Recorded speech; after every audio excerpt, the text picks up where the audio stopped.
The invite for Sunday dinner caught me completely off guard. My parents hadn't called me over in months, not since I refused to lend them $50,000 for my younger sister Sarah's extravagant destination wedding. My brother Tom had labeled me selfish, conveniently ignoring the fact that I'd paid my way through medical school by juggling 3 jobs, while they bankrolled his failed business ventures. Still, Mom's insistence made me uneasy. 15 years as an ER surgeon had given me an instinct for trouble. This dinner felt like watching storm clouds gather over calm waters. I pulled into their suburban driveway in my modest Honda Civic, carefully keeping any signs of financial success out of sight. The last time they saw my Mercedes, I'd endured a 3-hour lecture about family obligations and sharing my wealth. Sarah's BMW and Tom's shiny new Audi were already parked. Of course, they were in on this family ambush. Emily! Mom's smile was way too bright as she opened the door. Finally, you're here. Everyone's waiting. The dining room was pristine, set with Mom's best china, a warning sign. Dad sat at the head of the table, a manila envelope beside him. Sarah and Tom flanked him, grins barely masking their anticipation. Well, look who decided to join us, Sarah sneered. 32 and never holding a job longer than 6 months, she'd mastered the art of manipulating our parents. Too busy saving lives to visit family, she added mockingly. I ignored her and took my seat. Thanks for having me, Mom. What's the occasion? Can't parents just want to have dinner with their daughter? Dad asked casually, though his hand lingered on the envelope. Mom brought out her signature roast chicken, another red flag. She only made this when she had an agenda. I had barely taken 2 bites when Dad cleared his throat. Emily, we need to talk about something important. He opened the envelope, revealing several documents. Your mother and I have been revising our will. Mom's voice was smooth, rehearsed. We've also been thinking about our legacy, making sure everything is distributed properly. Tom sat straighter, trying to look serious, but couldn't hide his smirk. Sarah didn't even bother to hide hers. We've decided, Dad announced, that given your financial situation, you won't be receiving an inheritance. The house, our savings, everything goes to Sarah and Tom. I set my fork down, the clink against the china loud in the tense room. My financial situation. You're a doctor, Mom said lightly, as if that explained everything. You earn enough. Your siblings need it more. I glanced at Sarah, sparkling in designer clothes and a new engagement ring, then at Tom, fresh from yet another vacation. Neither had ever fully supported themselves. They'd relied on our parents entirely. Besides, Sarah added sweetly, you turned your back on the family when you refused to help with my wedding. Family is supposed to help family. Mom rested her hand on the will, her eyes icy. You won't receive a cent, Emily. That's final. The room held its breath, expecting tears or protests. I smiled calmly. All right, I said, standing. Then don't expect a single cent from me either. Not now, not ever. Is that what you mean? Tom demanded, his voice sharp. I slung my purse over my shoulder, speaking with calm precision. It means exactly what I said. Don't call me when you need money. Don't call me for emergencies. Don't call me at all. You're overreacting, Mom scoffed. And where else would you go for medical care? Some random doctor who doesn't know your history. A hospital that won't treat you without my name behind it. A specialist who won't see you without my recommendation. Their confident expressions began to falter as my words sank in. You wouldn't, Sarah murmured, almost in disbelief. Watch me, I said.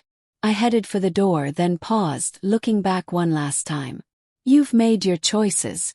Now live with them. As I drove away, I caught sight of them through the dining room window, heads bent together, probably congratulating themselves on having put me in my place. They had no clue what was coming. Some of the worst storms are the ones you never see coming. The first storm hit 3 weeks later. Tom called 17 times in an hour. I let every call go to voicemail, remembering Mom's cold stare as she told me I wouldn't inherit a cent. The 18th call came from the hospital where I served as chief of emergency surgery. "Dr. Harrison," said my colleague Dr. Peters, "your brother Tom is in the ER, severe abdominal pain. He insists on seeing you personally." "I'm unavailable," I replied smoothly. "Any of our surgeons can handle him." He's having trouble with payment. He said you usually arrange that." Of course. I'd been quietly arranging payment plans and pulling favors for my family for years. They didn't know how many strings I'd pulled. "Not anymore," I said. "Treat him like any other patient." Tom required an emergency appendectomy. Without my intervention, he faced the full cost, $35,000. His failing businesses had left him with terrible credit, and our parents' wealth was tied up in their home. A week later, Sarah's turn came. Skiing in Aspen again, a trip she couldn't afford, she tore her ACL. My phone flooded with messages. "Emily, please," she sobbed in a voicemail. "The specialist here won't treat me without payment up front. Mom and Dad can't cover it because of Tom's bills. I know what they said at dinner, but I'm still your sister." I deleted the message. Then the real crisis hit 2 weeks later. Dad suffered a heart attack. Mom's frantic call arrived at 3 a.m. "Emily, please, your father, he needs surgery. The hospital wants $150,000 upfront. They won't operate without payment. He needs the best surgeon." I was already at the hospital, having been notified upon his admission. I stood outside his room, watching him on the monitors. "The best cardiac surgeon," I said evenly into the phone.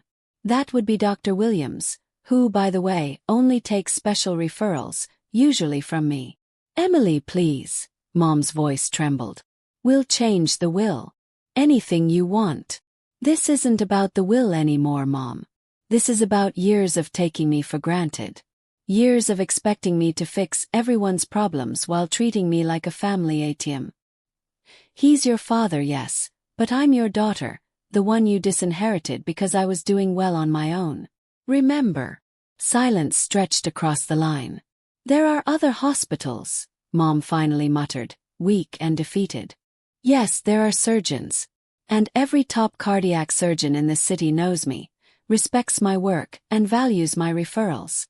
Good luck finding one willing to take a high-risk procedure without upfront payment, especially given your current finances." I hung up and watched Mom return to Dad's bedside. She looked older, defeated. Sarah and Tom huddled in the corner, finally confronting the consequences of their choices. A nurse approached. "Dr. Harrison, your father's labs are in. Not looking good." I nodded, reflecting on all the times I'd saved, supported, and protected them, and how they had repaid me with greed and manipulation. "Thank you, Jenny. Ensure he receives standard care." "Not your usual premium instructions?" she asked, surprised. "No," I said. "They made their choice. They'll deal with it." Over the next 48 hours, the family scrambled. The perfect facade shattered. Sarah sold designer handbags. Tom pawned his Rolex. Mom called relatives begging for loans. Their scramble revealed just how dependent they had been on me. Dr. Williams caught me in the hallway. "Emily, this is unusual. You've never refused a family referral." "Things change," I replied, updating a patient chart. "He'll need transfer to County General. Success rates there." He let the sentence hang. "Sometimes people need to understand the real cost of their choices," I said quietly. "Not just money, but consequences." Later, I found Mom alone in the hospital chapel. Her makeup streaked from tears. "We found a surgeon at County General," she said hollowly. "The success rate isn't ideal, but it's all we can manage." I sat, keeping professional distance. "Mom, for 15 years I've been the family safety net. Every emergency, every crisis, every financial mess, I fixed it. Not because you asked nicely, not because you appreciated it, but because that's what family does." "Emily, we didn't know." "No, you knew. You just didn't care. My success was a resource to exploit, not something to celebrate. When was the last time any of you asked about my day, my patients, my 70-hour workweeks? She stayed silent. Did you know I was offered head of surgery at Mayo Clinic last month? Course not. At dinner, when I planned to share it, you were busy disinheriting me. Mum's hand shook. We can change the will. This isn't about the will anymore. It's about respect. About family meaning more than who can provide what. Success comes with responsibility, not entitlement. I stood adjusting my white coat. I've instructed Dr. Williams to take Dad's case. Pro bono. Her head snapped up. Not for your tears. Not for the will. Because I swore to save lives, and I will not let my father suffer due to your greed. Thank you, Emily, she said, reaching for me. I stepped back. Don't thank me yet. Conditions. Sarah and Tom get real jobs. You and Dad attend family counseling. You all learn independence. And if we refuse, Dad goes to County General.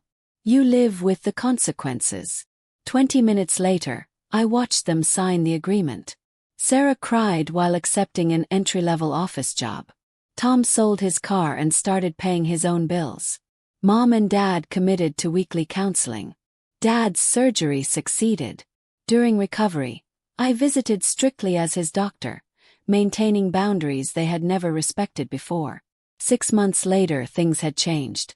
Sarah discovered pride in earning her own income. Tom launched a small, legitimate business without relying on family handouts.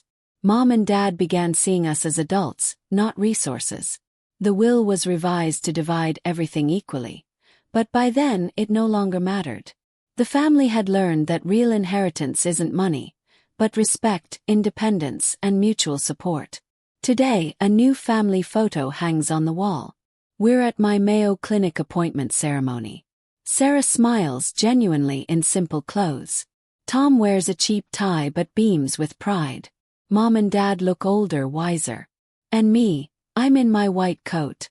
Finally recognized not as the family ATM, but as Dr. Emily Harrison, Chief of Surgery. A daughter whose worth is beyond dollars. Sometimes the hardest lessons require firm boundaries. Sometimes rock bottom is the foundation for true growth. They never used me for money again. Instead, they learned a far greater lesson. The true measure of family isn't in wealth, but in respect, independence, and love shared while we're alive.